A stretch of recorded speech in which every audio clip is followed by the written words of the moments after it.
할렐루야, 반갑습니다. 오늘 기도하고 함께 말씀 나누도록 하겠습니다. 사랑과 은혜가 충만하신 하나님 아버지, 감사 영광 돌립니다. 귀한 주일, 특별히 새해 첫날 첫 주 하나님께 나아옵니다. 이 시간 하나님 은혜 주시고 선포되는 말씀 가운데 주의 권능 함께 하시사 아멘으로 화답하는 성도 가운데 주님 역사하여 주시고 저들의 삶을 통하여 이 말씀이 열매 맺는 귀한 말씀대로 주님 은혜로 함께하여 주시옵소서. 이제 시작합니다. 부족한 종 입술의 권세 허락하시사 오직 성령만 역사하여 주시옵소서. 사랑이 많으신 예수님의 이름으로 기도드립니다. 아멘. 할렐루야, 반갑습니다. 지난 한 주일간도 우리 귀한 성도님들 주의 은혜 가운데 평안하셨습니까? 오늘 또 이렇게 온라인 예배를 통해서 함께 말씀 나누게 돼서 너무 반갑습니다. 이번 주는 조금 특별한 주입니다. 2020년도를 이제 뒤로 하고 2021년도를 시작하는 첫 번째 주일입니다. 우리 귀한 내 교회 성도님들, 오늘의 말씀을 통하여서 올 한 해 2021년도를 계획하는데 귀중하게 쓰임받는 말씀 되시기를 주의 이름으로 축원드립니다. 오늘 말씀 너무나도 잘 알고 계시는 말씀입니다. 바로 여호수아가 이제 이스라엘 백성을 이끌고 요단강을 건너가는 장면입니다. 오늘 이 말씀을 하기 전에 이전에 있었던 일을 조금 훑어봐야 될 필요성이 있을 것 같아요. 먼저 기억을 한번 더듬어 볼게요.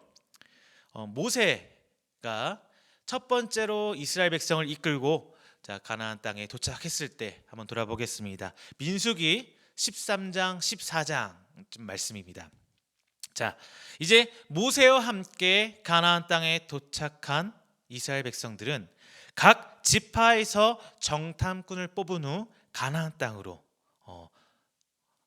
몰래 정탐꾼을 보냅니다. 자, 그런데 이때의 여호수아와 갈렙을 제외한 10명의 정탐꾼들은 자기들 이스라엘 백성 스스로를 메뚜기로 비하하면서 하나님의 약속을, 하나님의 언약을 부인합니다. 이거에 대해서 이 소리를 듣고 수많은 이스라엘 백성이 민수기 14장 1절 말씀에서 회중이 소리를 높여 밤새도록 통곡했다고 성경은 말하고 있습니다. 이에 하나님께서는 모세에게 말씀하십니다. 내가 저 백성들을 병으로 멸해버리고 새 백성을 세워 하나님의 언약을 세워가겠다. 하지만 모세는 이 하나님께 기도합니다. 하나님, 이스라엘의 죄를 사하여 주세요. 그리고 하나님의 그 언약을 저들과 함께 이루어 주세요. 자, 이 모세의 기도로 하나님께서는 그들을 용서해 주시지만 여호수아와 갈렙을 제외한 나머지 이스라엘 백성은 가나안 땅에 들어가지 못하고 죽게 됩니다. 자, 그리고 나머지 백성들은 이제 그 정탐한 40일, 하루를 1년으로 계산해서 40년 동안 광야를 배회하게 됩니다. 그리고 그 자녀들을 통해서 가나안 땅을 그들에게 주실 것을 하나님께서는 약속하십니다. 자, 이제 40년의 시간이 흘렀습니다. 그리고 이스라엘 백성들은 다시금 여호수아를 앞세우고 가나안 땅에 들어가기 직전 요단강 앞에 섰습니다. 이 말씀을 통해서 가나안 땅에 들어가려는 이 여호수아와 이스라엘 백성의 이 말씀을 통해서 오는 2021년을 계획하고 또한 준비하는 우리 귀한 성도들 가운데 하나님의 은혜로 시작하시기를 주님의 이름으로 다시 한번 축원드립니다. 첫 번째 제가 드리고 싶은 말은 이거예요. 세상에는 똑똑한 사람과 바보 같은 사람이 있습니다. 자, 보통 우리 사람들을 두 가지 부류로 나눈다면은 지적 능력을 기준으로 해서 두 가지 부류로 나눈다면요, 똑똑한 사람 그리고 조금 뒤떨어지는 우리말로 하면은 바보, 이렇게 나누게 됩니다. 자, 똑똑한 사람은요 무엇인가를 배우고 학습할 때 자신이 가지고 있는 경험과 지식을 듣고 무엇인가를 판단하면서 학습합니다. 그리고 그 기준에 의해서 자기가 가진 지식들에 의해서 무엇인가를 필터링하고 이 모습들이 이제 자기 삶으로 드러나게 됩니다. 일반적으로 우리는 이 학습의 과정을 이해라고 부릅니다. 속칭 이렇게 이런 거죠. 우리 이해가 빠른 사람을 똑똑한 사람이라 그러잖아요. 반면 이 바보라고 지칭할 수 있는 사람들은요, 이 이해의 과정이 조금 느립니다. 보통 바보는 이해의 과정이 느리기 때문에 뭔가를 익히고 습득하는 게 느려요. 그러다 보니까 이 사람도 뭔가를 배우기 위해서 굉장히 노력은 하거든요. 그런데 결국 포기해버리고 맙니다. 그리고 중요한 것은 그 정보의 원천이, 과연 이 이야기가, 이 정보가 어디서부터 시작돼서 나에게 전해진 건지 생각하게 돼요. 이 말이 부모로부터 온 것인지, 아니면 내가 믿고 신뢰하는 어떤 사람으로부터 온 것인지, 그래서 어디서 온 정보인지를 가지고 이 사람은 그 정보를 습득하게 됩니다. 물론 습득한 정보가 금방 잊어버리기도 하죠. 하나님의 말씀을 실행하는 데 있어서 분명한 건 이 두 가지 개념이 동일하게 적용된다는 것입니다. 하나님은 우리에게 말씀, 그리고 주변 환경, 주변 사람들을 통해서 하나님이 하시고자 하는 그 사역의 계획들을 우리에게 전달해 주십니다. 물론 직접적으로 우리 가운데 전달해 주시기도 합니다. 이 과정에서 하나님의 말씀으로 깨닫는 자를 하나님께서는 이제 하나님의 도구로 사용하는 것이죠. 그러나 같은 말씀을 보고 듣지만 그 말씀을 가지고 이해하고 내 삶으로 풀어내는 결과는 이제 사람마다 각기 다르게 나타나게 됩니다. 소위 똑똑한 성도는 하나님의 말씀을 듣고 이제 이해하려고 하죠. 내가 어떻게 할 수 있을지, 아니면 내가 이게 하는 게 가능한지 불가능한지 이해하고 판단하는 게 과정이 곁들여지게 됩니다. 자, 이 말씀이 과연 내가 행할 만한 말씀인지, 혹은 이 말씀이 과연 내가 실현 가능한 말씀인지 판단하는 것이죠. 그리고 이제 할 법하다라는 판단이 서게 되면 비로소 이제 실행하게 됩니다. 참으로 조심스럽게 보입니다. 그리고 우리는 뭐 이렇게 하나씩 따져보고 꼼꼼히 생각한 사람을 지혜롭다 이렇게 부르기도 하죠. 반면에 이처럼 똑똑하고 지혜로운 성도가 있는 반면 조금 우직하고 답답하고 우리 오늘 주제 말씀처럼 바보스러운 성도가 분명히 존재합니다. 이 바보 같은 성도는 앞서 말한 지혜로운 성도와 마찬가지로 말씀을 듣고 이해하려고 노력은 해요. 판단하려고도 좀 해보기도 합니다. 그런데 이런 성도는 말씀을 듣고 하나님의 말씀으로 받아들이긴 했지만 자신이 경험적 혹은 경험하지 못한 비경험적 지식이 짧아 어떻게 하나님의 말씀을 판단하기를 좀 포기해버려요. 그리고 이 성도는 하나님이라는 믿음직한 유일신 하나님 여호와를 믿고 있기 때문에 의심하지 않습니다. 그래서 하나님을 믿고 그냥 이 말씀을 내 삶의 실천에 옮겨버려요. 자, 여러분 어때요? 우리는 보통 똑똑한 자를 선호하죠. 똑똑한 사람을 지혜로운 사람이라고 부르고 우리는 그 사람을 친근하게 가까이 지내려고까지 합니다. 그러나 성경에 나와 있는 똑똑하다고 생각했던 사람들, 결국 그들은 자신의 판단 때문에 모두 다 패망의 길, 실패의 길로 걸어가게 됩니다. 그 예로 오늘 말씀 앞서 설명드린 죄송합니다.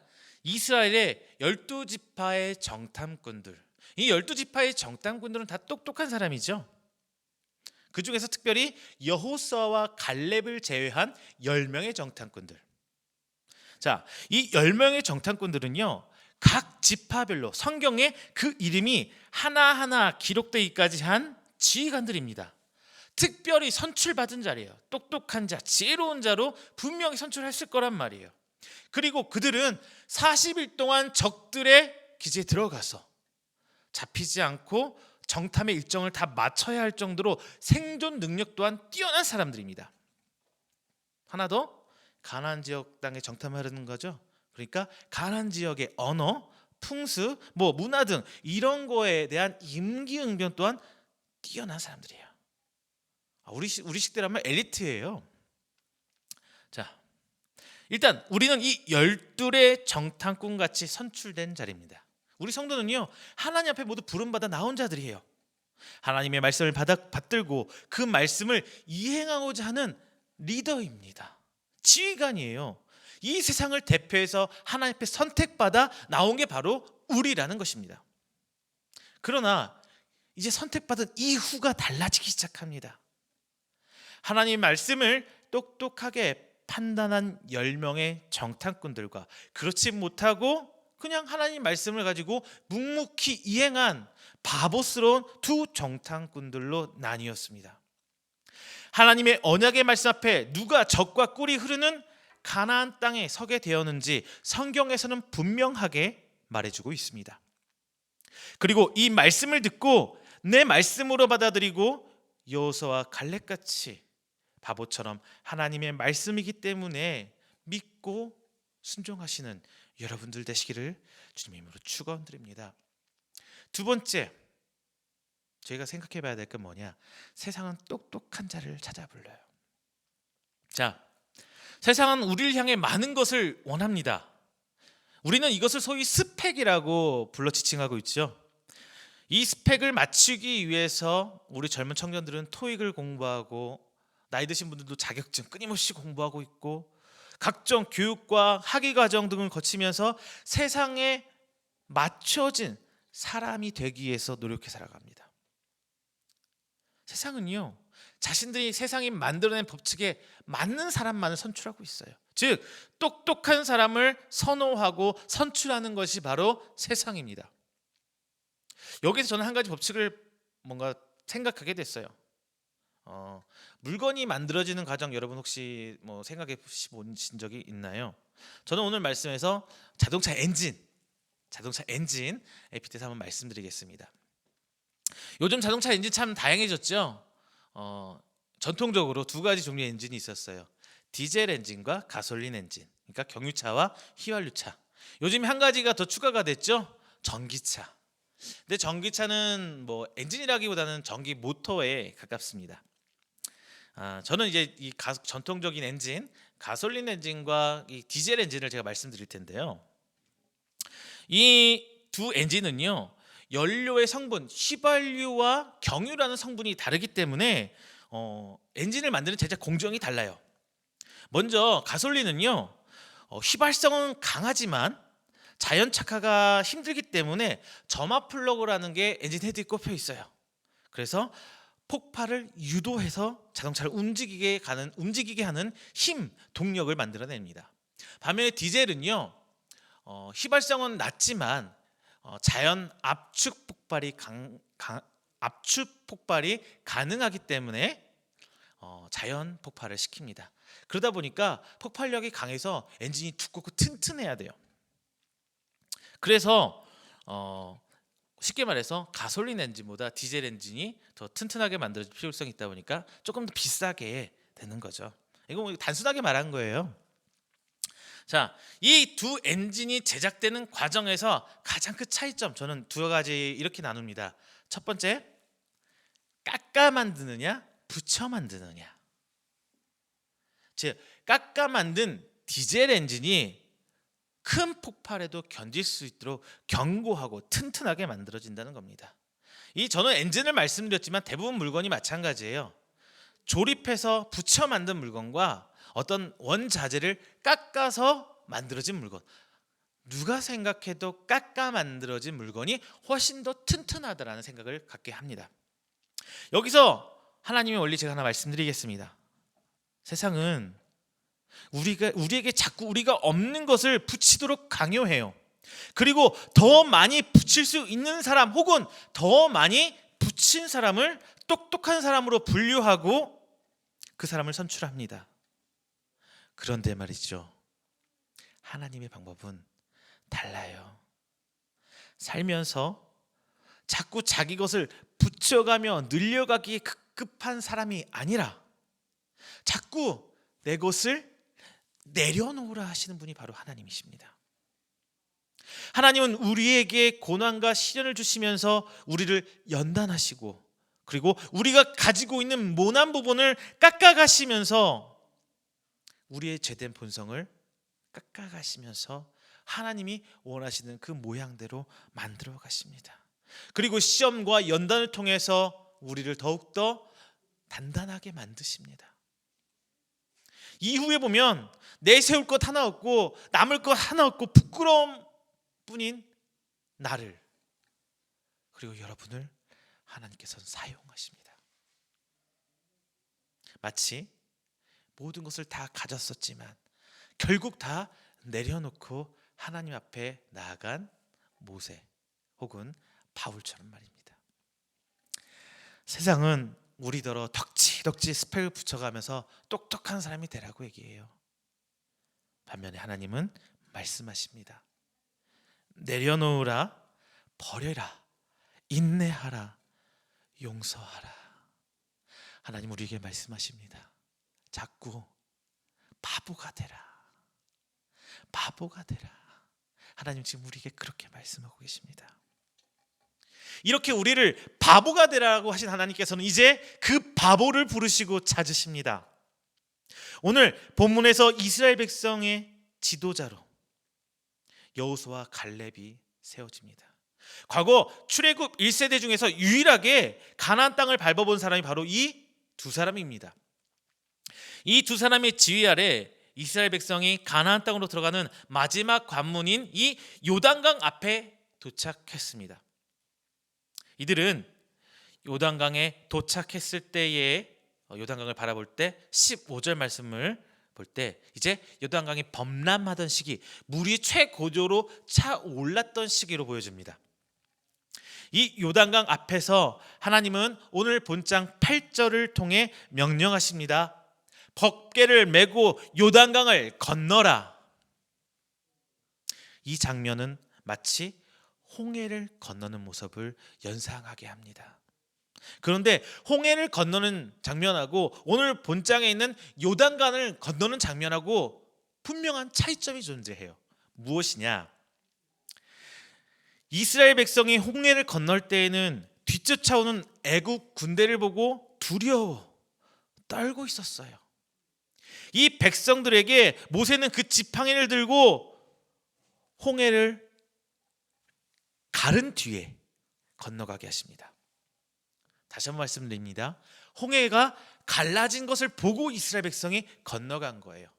반면에 오늘 본문 말씀에서는 오늘 요단강을 건널 때에는 갈라지지 않는 강, 더군다나 범람에서 넘실대는 그 물을 보며 강을 건너라고 하나님께서는 말씀하십니다. 자, 이스라엘 백성은요 40년 동안 더 광야를 돌면서 점점 바보가 돼갔어요. 소위 똑똑하게 하나님에게 불만을 토해내고 나 애굽으로 돌아갈래, 왜 가만히 있는 나를 데려와서 이 난리야 라고 했던 이스라엘 출애굽 1세대는 광야에서 다 죽어갔습니다. 그리고 그 여정 중에 오직 하나님의 은혜로 광야에서 태어나서 살아온 출애굽 2세대들만 오늘 요단강 앞에 선 것입니다. 이들은 애굽에서 배운 관습과 이해, 관습에 대한 이해, 문화에 대한 이해, 경제적 이런 이해가 전혀 없었어요. 그들은 오직 하나님께서 주신 은혜로 먹고 살아왔던 것입니다. 오직 하나님만 그들을 앞에 서 있던 것이에요. 여기서 우리가 주목해야 할 사건이 하나 있습니다. 무엇이냐? 12정탐꾼 사건 바로 앞에 민수기 12장에서는 이제 모세의 결혼하는 장면이 나오거든요. 구스 여자를 취하면서 결혼한 장면이 나와요. 그런데 미리암과 아론이 나서서 이 모세를 비판합니다. 그런데 하나님께서는 오히려 모세를 두둔하죠. 그러면서 하나님께서는 이제 모세를 세운 이유가 그가 완벽해서가 아니라 그의 온유함, 그 하나 보고 세웠다고 성경은 기록하고 있어요. 그러면서 하나님께서는 이 미리암과 아론을 벌하시면서 모세가 하나님께 세운 지도자임을 다시 한번 상기시킵니다. 그리고 본문 여호수아 1장에서는 하나님께서 여호수아를 모세를 이어 다음 지도자로 세우고 이스라엘 백성은 하나님이 세우신 그들의 지도자 여호수아 앞에 순종하는 모습을 성경은 기록하고 있습니다. 우리는 이 두 장면을 통해 무엇을 알 수 있느냐? 하나님께서 원하시는 것은요, 바보스러운 충성심이에요. 바보스러운 충성심. 그것을 비판하고 비난하려는 것이 아니라 하나님 앞에 세워진 이유를 알고 하나님이 세운 그 지도자 가운데 따라가는 그 충성심, 순종 앞에서 하나님께서는 언약을 이루신다는 것을 명심하시기 바랍니다. 자, 다시 우리 본장으로 돌아가세요.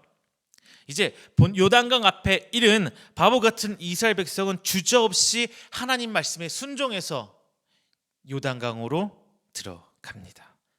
주저없이 들어갑니다. 그들의 마음속에 두려움이 없었을까요? 주저함이 없었을까요? 그러나 그들은 자신들의 판단보다, 자신들의 기준보다, 자신들의 지식보다 하나님의 말씀을, 하나님의 명령을 더 순종해서 요단강으로 나아갑니다.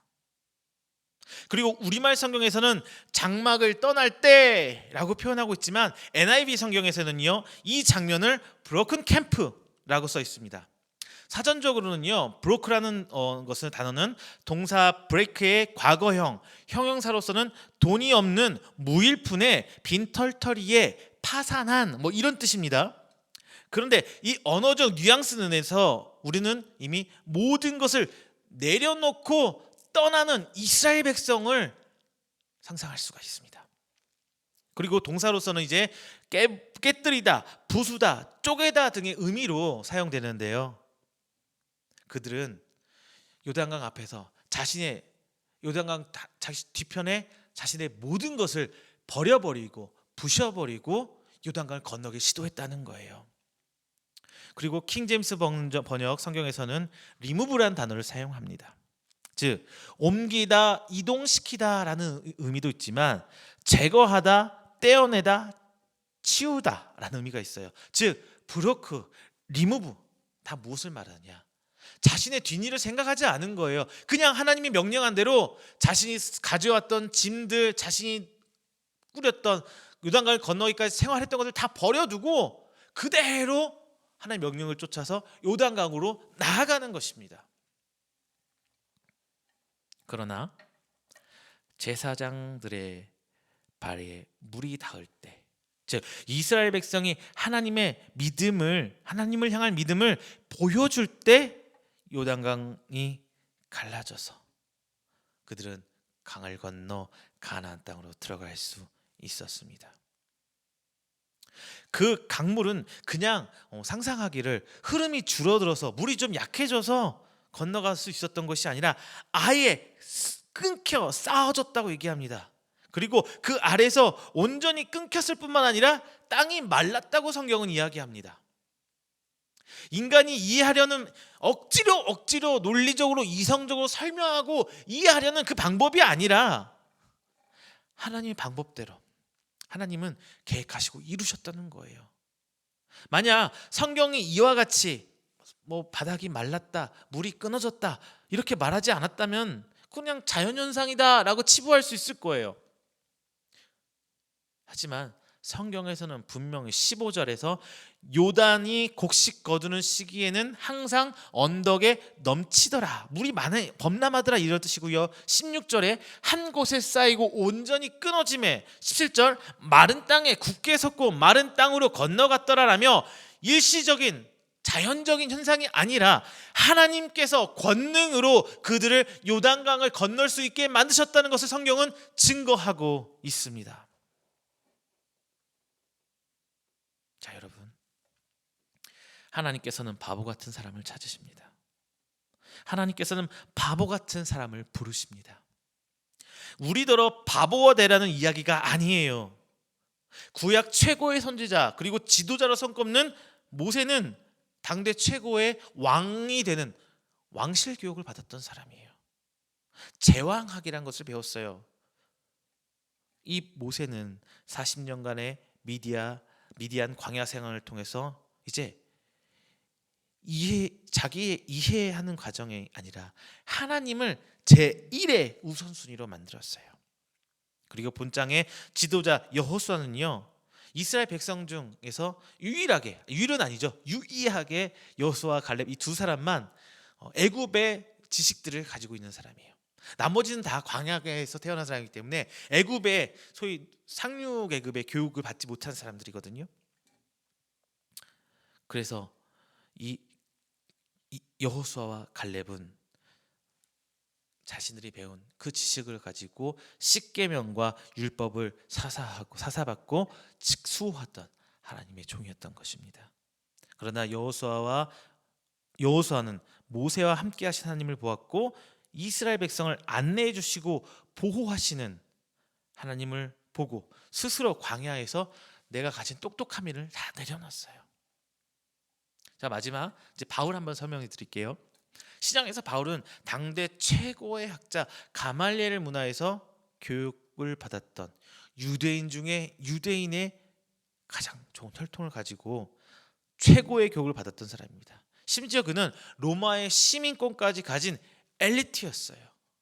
그런데 그가 다메섹으로 가는 길에 위해서 예수님을 만나게 됩니다.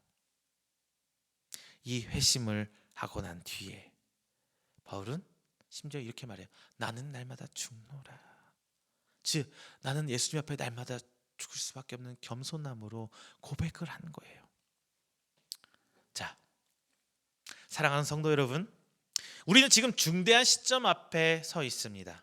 2020년이라는 다사다난했던 지난 한 해를 뒤로 하고 이제 2021년도를 시작하는 첫 주 요단강 앞에 서 있습니다.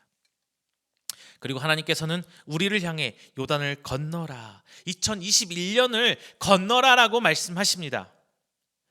우리가 아는 한 조금 더 갖고 손해보지 않고 남들보다 위에 올라야지, 그리고 손해도 보고 남들보다 더 참고 덜 갖게 한다는 것은 참 바보 같은 일이잖아요. 그리고 연말과 연초를 교회에서도 아니고 온라인 예배를 통해 기도하고 찬송하고 말씀을 통해 은혜를 받는다는 것은 어떻게 보면 조금 어리석은 바보 같은 일일 수 있습니다. 그러나 하나님께서는 우리를 향해 바보처럼 건너가라, 이 말씀을 통해 하나님을 만나고 세상을 행하라고 오늘 말씀하고 계십니다. 자, 이제 선택은 여기에서 함께 예배드리고 오늘 이 시간을 통해 함께 온라인 예배를 통해 찬양하고 기도하고 말씀을 청종한 우리들 여러분의 몫입니다. 바보처럼 하나님이 주실 은혜를 바라보며 2021년도를 계획하고 믿음으로 다시금 다짐할 것인가, 아니면 세상의 모든 사람들이 말하는 똑똑한 사람이 돼서 하나님을 믿지 않는 사람과 다름없이 내가 더 갖게 될 것을 추구하며 계획할 것인가, 이제 선택의 시간입니다. 하나님께서는 복음의 지경을 넓히고자 우리에게 달란트를 주시고 삶이라는 기회를 허락해 주셨습니다. 바보처럼 일주일간 학업을 하거나 이 업무로 시달려 피곤함에도 불구하고 주어진 삶에 충성하고 노력하고 봉사하며 삶의 기준과 행복의 기준을 하나님께 둘 것인가, 아니면 똑똑한 사람이 돼서 편안하게 주일 예배에 특별히 요즘에는 온라인 예배에 만족하면서 편안한 신앙생활에 만족하면서 안락함을 누릴 것인가. 자, 저는 오늘 이 시간 이렇게 선포합니다. 바보처럼 사십시오. 바보가 되라는 것이 아닙니다. 모세처럼, 여호수아처럼, 바울처럼 지식과 경험을 통해 하나님의 지혜를 배우십시오. 그리고 그 지식으로 하나님을 평가하는 것이 아니라 하나님의 말씀에 바보가 되어서 순종하는 과정에서 그 지식을 사용하십시오. 그렇다면 하나님께서 말씀으로 우리에게 세우신 그 언약을 성도 여러분을 통해서 이루어 주실 것입니다. 자, 이 언약의 이루심이 2021년 바보처럼 하나님의 말씀을 믿고 행하는 여러분의 삶이 되시기를 주님의 이름으로 축원드립니다. 기도하겠습니다. 사랑과 은혜가 충만하신 우리 주 하나님 아버지, 감사와 영광 돌립니다. 하나님께서 이스라엘 백성과 함께 하시고 이스라엘 백성을 통해서 하나님의 계획을, 언약을 이루고자 요단강을 건너게 하신 것처럼 오늘 우리를 통해서 하나님의 언약과 하나님의 그 귀한 구원의 사역을 이루고자 2021년도라는 삶을 우리에게 열어주셨사오니 주님 아버지, 믿음으로 저벅저벅 그 강으로 나아갑니다. 주님, 이 강 길 열어주시고 하나님의 역사하심 그 권세 아래 하나님의 권능을 체험하는 귀한 우리들 될수록 주님 인도하여 주시옵소서. 오늘 나는 말씀이 단순히 허공에 치는 말씀이 아니라 저들의 삶 속에서 열매 맺는 말씀 되길 원합니다. 아멘으로 화답하고 저들이 이 말씀대로 살고자 발버둥 치며 노력할 때 주여 함께 하시고 세임 허락하여 주시사 저가 믿음 지키며 굳굳이 주님 오시는 그날까지 이 말씀 붙들고 나갈 수 있도록 주님 붙들어 주시옵소서. 이 모든 말씀 살아계신 우리 주 예수 그리스도의 이름으로 축복하며 기도드립니다. 아멘.